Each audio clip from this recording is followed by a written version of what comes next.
Okay, so Mona, so before we got cut off again, you were, yeah, you were responding to something of mine about like social justice in the Islamic Republic of Iran and whatnot.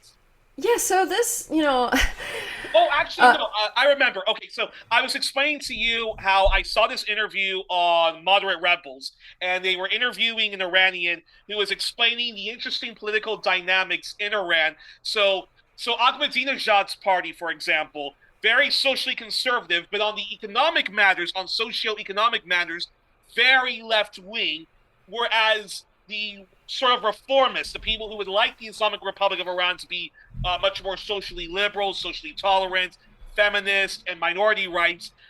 They're great on those issues, but when it comes to socioeconomics, they tend to be quite neoliberal and so forth. So this is the kind of electorate Iranians have to choose. And yeah, so I just wanted your response to that because I find that quite fascinating. yeah, that's great. Actually, speaking of Ahmadinejad, I had heard from certain, folks here in the diaspora that, and like people felt like, oh, he's corrupt. Oh, he takes all his family on all these, um, diplomacy trips, and what's up with that and all that. So when I was on one of my trips to Iran, I was talking to a woman in a rural area of Iran, and I said, "Oh yeah, I heard Ahmadinejad is awful," and she's like, "No, he's great. He was great. Look at all of these." She showed me some buildings that were, kind of large apartment complexes. She said these are buildings that were built under Ahmadinejad. Social housing, essentially. It was like housing for young families who didn't have much means, for them to live in and start their lives in. And so, and going back to the revolution, there was this concept that I think Khomeini touted a lot about, that the roots of the revolution and the primary concern of the revolution should be what was referred to in Farsi or Arabic as the mustazafin, which I think the way that translates it's something like weakened, or people who are weak because they lack means. So which I think I had heard that Khomeini had engaged with Fanon's writings, and this idea of the wretched of the earth, so it's kind of a direct analogy to that. I think, right? The people who are most disenfranchised should be prioritized. Yeah, So you and there's also this idea of like internationalism that and there I had seen some pictures, I think after Ali Khamenei, the late supreme leader who was assassinated on February 28th, with the start of the bombardment of Iran. Some old pictures of him with these different folks in other revolutionary movements in different parts of the world. I don't remember who exactly it was in the picture, but there are streets that were named after the revolution, like Patrice Lumumba, Nelson Mandela, all this. There's I know you the even have a Gandhi Hospital that was destroyed, which, okay, Gandhi, I think he probably had some issues with classism, but, he was considered a sort of a revolutionary leader against the British in India, anti-colonial. So, yes, this is key. And that but the folks that does cater to the weakened people, because I spoke to a comrade in Montreal who was saying that we should center the weakest people at our in our narratives. Those people tend to be quite religious. Actually, the discrepancy in Tehran, yeah. we have like what you can call uptown the north of Tehran, which is very affluent, and you have the lower or south Tehran, which is not, which is poor, and let's and the difference has been for years that the South Tehran are religious and the North Tehran are more, oriented towards the Western ideals of liberalism. And, you talked about the differences in development during the Shah's time, the women in the mini skirts, those are the North Tehranis, And so, so these folks, which I would say that I think they still constitute a majority, but they have less access to Western media narrative. It's harder to access folks who have little means. So even if it's not intentional, which in many cases it is, of course, but it's not the narratives that are going to get picked up, right? So there's that, and so but people have been educated through the after the revolution, the rise in literacy rates, the rise in women's education in particular, all of these trends have moved forward where, there's criticisms of, the Iran's education system is that, we need to get more men into the universities. There's not enough men. There's mostly women. Like, I think it's 55% of women graduating from university programs, or 65. It depends on what the statistic is, what specifically we're looking at. But, Iran has so many women in STEM.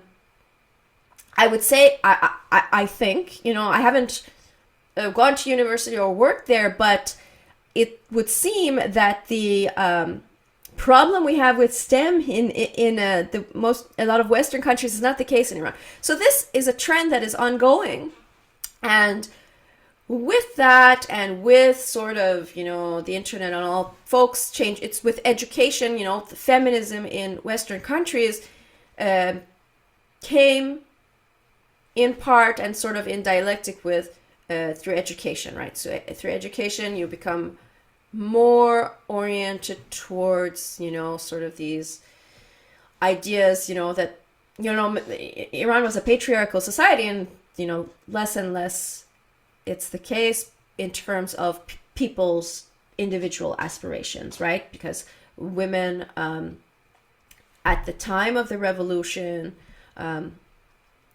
marriage, tended to happen at a young age because and then you would go to high school maybe, and then you would stop going to high school and you would get married at 16, 17, 15 maybe, and it would, of course, it varies again among classes, but the trend is for now later marriages, and that's a concern that some people have, with declining sort of population, fertility rates and so on. But that, that's a trend that's happening.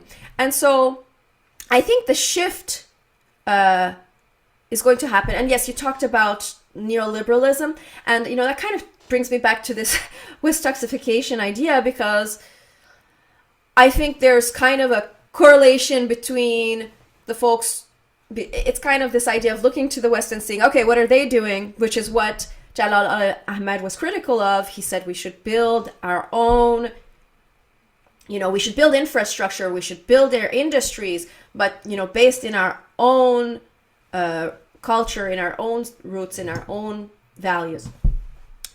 So I think there's a little bit of, a mistake of some folks, who maybe, because of that access to wealth and mobility, get educated in the West and take those ideas and, and what we have in the West is capitalism, and the neoliberalism, yes, it's a problem, and that's a critique that the ICC had made at the time of, early in the protests in late December and January, where, we specifically talked about neoliberalism and rent seeking and these kinds of policies, which are have the same effect as they do in the West, which is crushing the middle class and increasing the wealth disparity. In the future, I have to get you back on in the future to talk about Islamic feminism and so forth, because you've opened up a whole can of like worms with how you were talking about feminism with Iranian Islamic characteristics in Iran. But but let me ask you this. But let me ask you this: have you been surprised by the huge pro-war demonstrations taking place in your home of Canada, the United States, France, Britain, Germany, and elsewhere? Many of the people at these pro-war protests are people of an Iranian background, waving pictures and photos of the Shah and his widow, airing messages from the Shah's son. A lot of them waving American flags, Israeli flags, and whatever nation that they've adopted at their home with very grotesque racist slogans like "Make Iran great again," "Make Iran Persian again." I'm curious your thoughts on that, and how do you and members of your organization try to engage with folks like that, or even Iranian leftists, those who are feminists, those who are queer liberationists, who may not be advocating for bombing your country, but they do support economic terrorism and economic sabotage, because we really see a huge mobilized efforts on the part of femo-nationalists, homo-nationalists, queer nationalists, and even secular atheist leftists who are making these very strange alliances with Islamophobes, Zionists, and a new atheist movement like Sam Harris and Bill Maher and other insincere liberal imperialists. How do you try to convince them that war is not the answer, and to address whatever legitimate grievances they may have with the Islamic Republic of Iran, war is not the answer, and allying themselves with these, neo-monarchists, Islamophobes, and all these other, basket of deplorables, as I call them. I'm very curious to your response. So, yes, so there's definitely a lot there. So I'll try to address things one thing at a time. Okay, let's start with the pro-war protests and specifically the monarchists and the Israeli flags and so on. I don't try to engage with these people. Okay. Because I don't think there's any hope for them, unfortunately. I was talking to Dimitri Lascaris, because yes, folks in Canada, Canadians are surprised at what's going on. These people are asking for Trump and United States to bomb their country. That's crazy. Absolutely, it's crazy. And there's the different folks among them and these other groups promoting this idea of listen to Iranian voices. And the problem I find with that is that it asks the interlocutor, the listener, to suspend their own moral framework and just listen.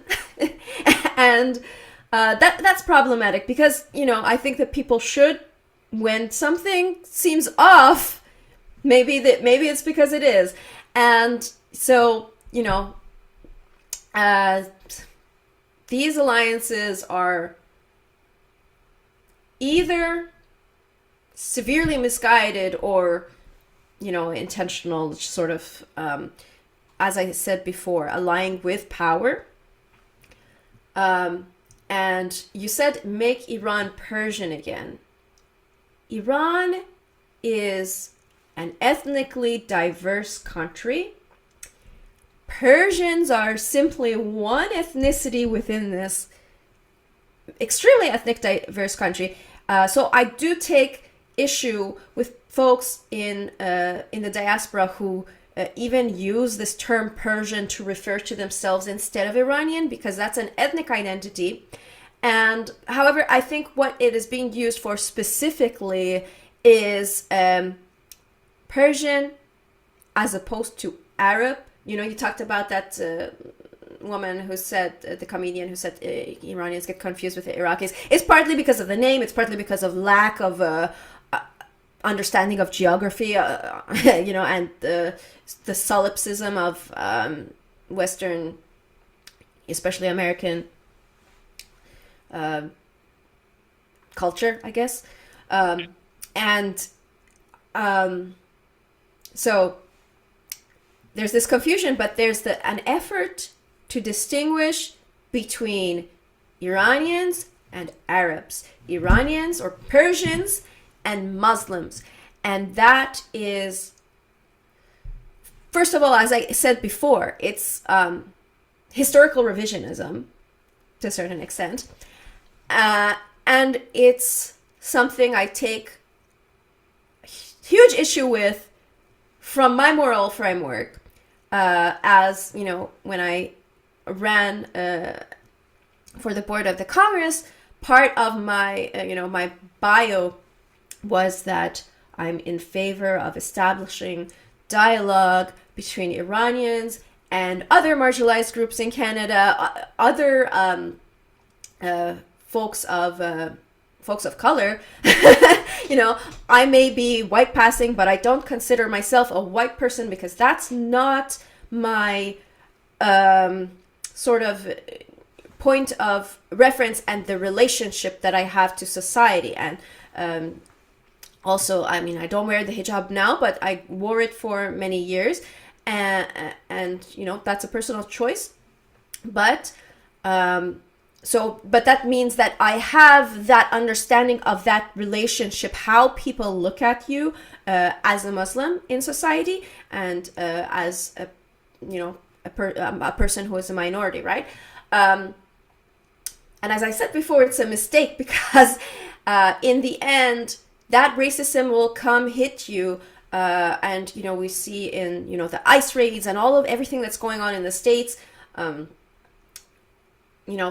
a lesser extent perhaps in Canada, but this racism still exists in the society, and I'm sorry, but you're not going to be treated as white even if you want to, but there's this attempt to make that happen, and the people with that ideology, that is how they see themselves.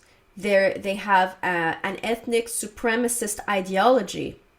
So I said I was talking to Dimitri Lascaris. I don't know if I finished my sentence, but he told me, he was confused. He was interviewing these people and trying to figure out why they're pro-war. And he said, I was on a phone call with him, and he said, Mona, I think these people are fascists. And I'm like, Dimitri, I think you got it right. Like, I think, so, I don't want to engage with fascists. I mean, ally yourself. And with Israel, right? Yeah, and we've seen, and it's not just allying yourself with the most far right government that the United States has ever had, and one of the most reactionary governments the United States has ever had, Donald Trump. Like how folks like that can willingly ally themselves with him and with Israel, waving American flags, Israeli flags, while this carnage is going on in Gaza and the rest of occupied Palestine and Lebanon. Like. I don't know. Yeah. I don't know, how these people sleep at night. And I want to get a mentality person who, and they, the monarchist fascists really, they also, openly consider Iranian leftists their enemy. They openly consider, they shut down any form of other political expression. They have violently attacked people. They, when some of our anti-war protests that we organize in Montreal and Toronto, they're always, they'll come in Vancouver. They're always yelling slurs. And it's the same, you asked if I was surprised. Perhaps I'm surprised at the turnout. We know they bus people in sometimes. It's the same thing with the pro-Zionist, pro-Israeli protests that would happen. Sometimes they would bus people into places. So there was large crowds of them. But and they have funds, right, to do that. And but we started seeing those monarchist flags popping up through with the pro-Israel contingents of different, it was at Pride in Montreal, and whenever there were anti-Palestinian demonstrations, you would see some of them. So I guess it's not a total surprise to see that happening now. But I think it's only been in these couple years that I have noticed this. Like when I was a kid, we had a neighbor whose family, they were monarchists, and I would go play with the grandparents were our neighbor, and it was like, okay, that's kind of weird that they're monarchists, but didn't really think much of it. But there's been this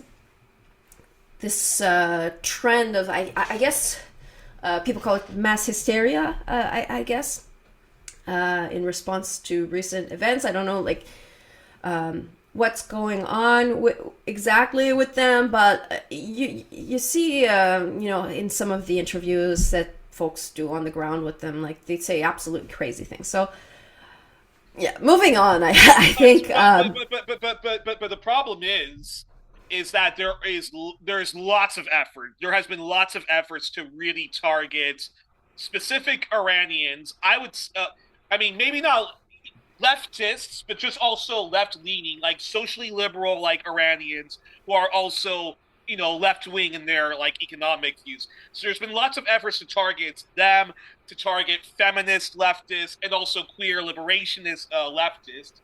And again, like, I'm not saying, like, I don't think anybody's even saying that, like, Iran is perfect, but that the idea that you take these legitimate grievances and use Western imperialism as a way to advance it is just, it's just insane. It reminds me very much of what was called the Arab Spring, which I think was just one huge psyop and one huge color revolution.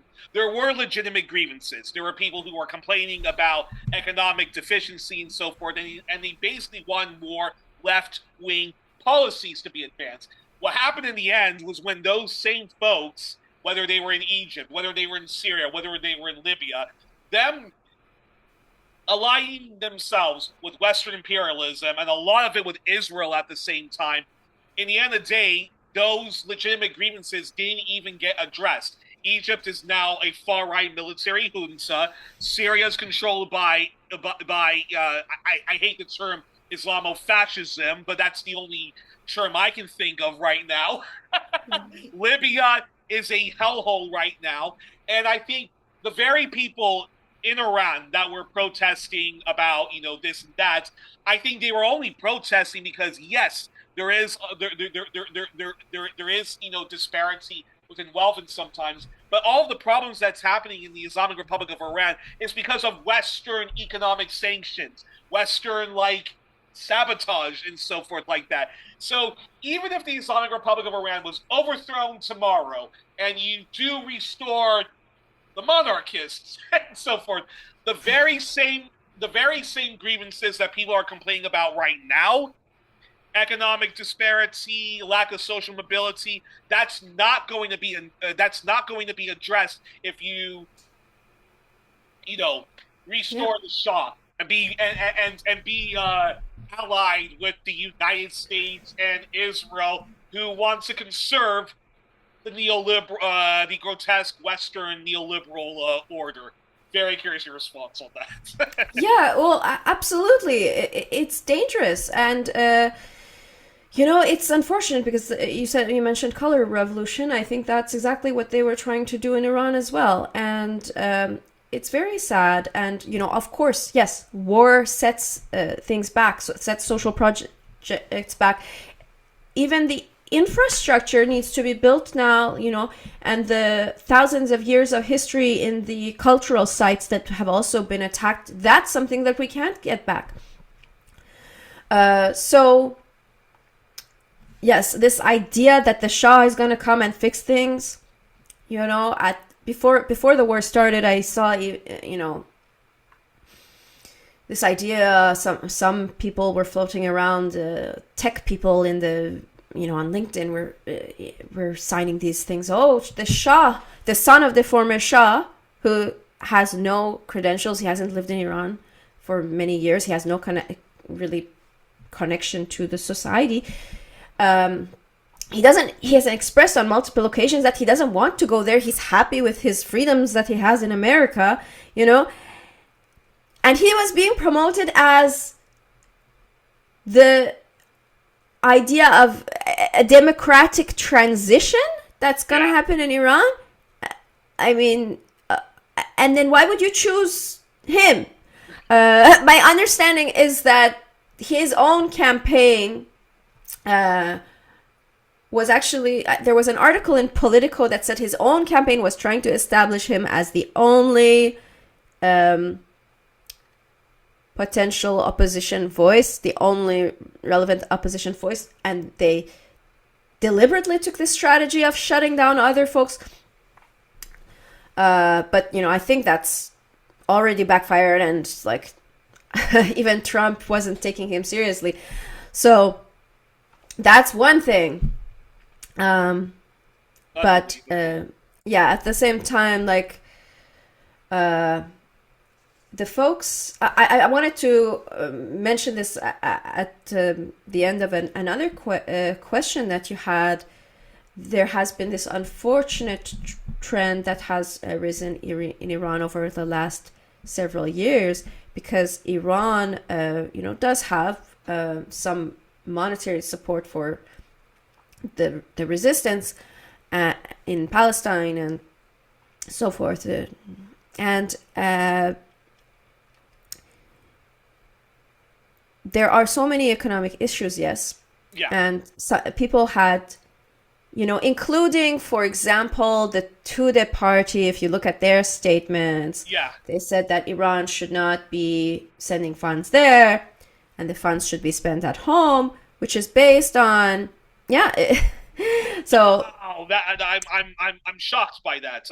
Which is it's based on. It kind of plays into, this MAGA idea, what Trump was running on, what was America first, right? MAGA, or but America first, right? And now some of his supporters are turning around because that's not what is actually happening. But there's a problem with that narrative, right? So this idea of, I guess, Iran first had come up, and there had been slogans, not just recently, like in the last few years, that no Gaza, no Lebanon, only Iran, or I give my life just for Iran, something like that. Iranians are very superlative in their expression, but I get, and it has something to do with the cultural history that we discussed. But and this is basically the opposite of solidarity. That we don't want solidarity with other oppressed nations, and yes, of course, we need to address the issue of the poor at home, but it's, as you said, due to other external policies forced on Iran. And also, I think that, as other commentators have discussed, Iran is not just doing, forming its political alliances out of pure benevolence. There is a logic to it. You have to ally with someone, and I think that they have taken, a correct moral stance in allying with Palestine, and not, the oppressive and colonial nations. But so I think, there's a mistaken idea that we should move away from helping Palestine. So because I think, as people say, freedom for all comes, freedom for one, freedom for all, or we're only free when Palestine is free. Yeah. I think there's some, there's a deep-seated truth to that. This. I'm just running out of words here, but no problem. um, Well, listen. Second to last question. Second to last question I have to ask. It's kind of haunting my hero John Pilger in his documentary "The War You Don't See." At the end of the documentary, he talks about possible war with Iran and warmongering with Iran. Uh, and briefly, if it's possible, what has been the impact of the U.S.-Israeli war so far on the Iranian people, the true economic costs, and do you think Iran will defy expectations and win this war against the U.S. and Israel and its goonish allies? right. Well, I think Iran has probably defied expectations several times already, right? Um, and what are the impacts? Well, in the first days in the first day, in fact, the U.S. bombed a school with Tomahawk missiles in the south of Iran, Minab, 165 or 168, maybe a bit higher, victims, Yeah, children for the most part, with their teachers. yeah, And, it was what's called a double tap strike. There were 3 bombs, actually. So there's one impact. That town, it's a small town, completely devastating for them. There's been multiple other impacts on civilian infrastructure, hospitals, UNESCO sites, heritage sites. There was, this bridge that recently Trump was saying that they had hit, the infrastructure. So there's an impact, of course, there. On the other hand, Iran has responded proportionately, and also has a well-developed strategy, which it has had to develop and learn from over the years. And with the closing of the Strait of Hormuz, which has a huge economic impact on the world, it's not, and it's not closed. It's closed to the U.S. dollars, I guess. And now, so they were now asking the ships to pay in Chinese yuan, because people don't pay in the Iranian rial because it's so much inflation over the years. It's not used as an international currency, but so I heard, I don't know, I don't know for sure the details, but I heard that actually there was a bit of a rise in the real value relative to the US dollar recently, because Iran is making a lot of, and now they're charging a fee to pass through the strait, which they weren't doing it before. And this, as you said, defying expectations. It's this is people talk about it as the fall of Rome, the fall of empires happens when they spread too thin and they have too much pride and confidence in their own ability. And as you know, Trump has, despite his MAGA and idea that he wasn't going to participate in further war, that's what he ran on. He has engaged in several wars and kidnapped the president of Venezuela and all of this. And he was actually always hostile towards Iran. He always ran. Of course, yes, he was. Absolutely. He always ran on ripping up the Iran nuclear deal, and that he was going to be the best friend. Yeah, and that was one of the first things he did, ripping up the deal that was established under the Obama administration, and also the assassination of General Qasem Soleimani. So he didn't have a strategy. He thought that Iran was going to be an easy target because he, I suppose, had faulty intelligence, a faulty idea about how Iran is going to collapse. It's on the verge of collapse because of these narrative framings that we're talking about. That's, the people Orientalist, versus the government. Islamophobic, yeah. Yes. And so he had a faulty idea of how, the actual dynamic in Iran. And I think he thought the war was going to take a few days, and it took now several weeks, and now I think he made a statement. Oh, we were in the World War I for this long, and World War II, and he talks about the Korean War, how many years, or Iraq War, how many years, and it sounded like he was trying to make prepare people for the idea that the United States would be involved in Iran, in war with Iran for a much longer period. Now, the Iranian governmental and military officials have stated that they're ready for that because of the mentality of preparedness that they had to have, because they're not in the same position as the United States, right? And I talked about criticism of solidarity with Palestine. I think there have also been critics of and even I think myself, as a young person, I somewhat, had that understanding. For example, Ahmadinejad, he was quite more vocally antagonistic towards the United States.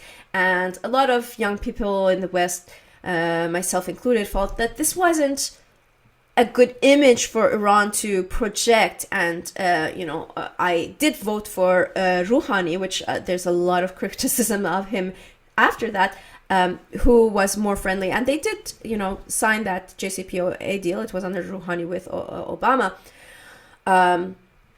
This idea of more openness, but the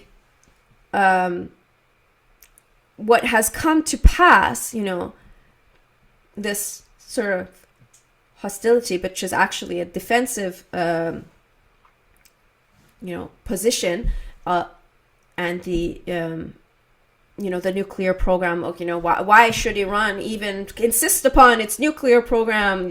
Which was civilian, but I think Iranians even used it as kind of their negotiation chip, in a sense, which kind of backfired. There's some analysis, folks have said that, maybe the intention was to some extent, okay, we'll enrich this much, but we'll enrich less, and you give us this concession, right?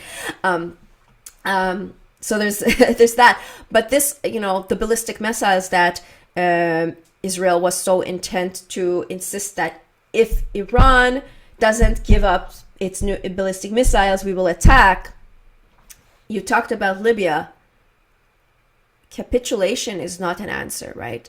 Capitulation is, Iran was placed in a situation where this outcome of war was the only answer, because the demands that were being made, who said this, but if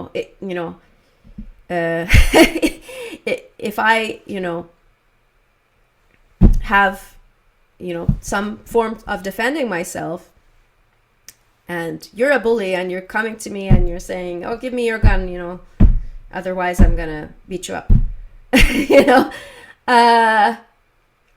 Maybe I better just use the bullets I have. That was somebody said that, and try to defend myself. So when it's this idea that if you do not give up your ballistic missile program, we will attack. Well, that's not a choice. That means that Iran should in fact use its ballistic missiles to defend itself. And there had been people who are like, why is the government so intent on all this military spending in Iran relative to the United States? It's not on the same scale. It's not. Why wouldn't they be? I mean, do people? Man, people say some stupid shit. Some stupid stuff. Like the U.S. is a bully and has been, and them and their allies like France have been doing economic terrorism on the Iranians. And have they Yeah. seen Israel? So I do think that, you know, uh, fortunately, Uh-oh. 1 second, folks. Oh, damn it. We're having problems again.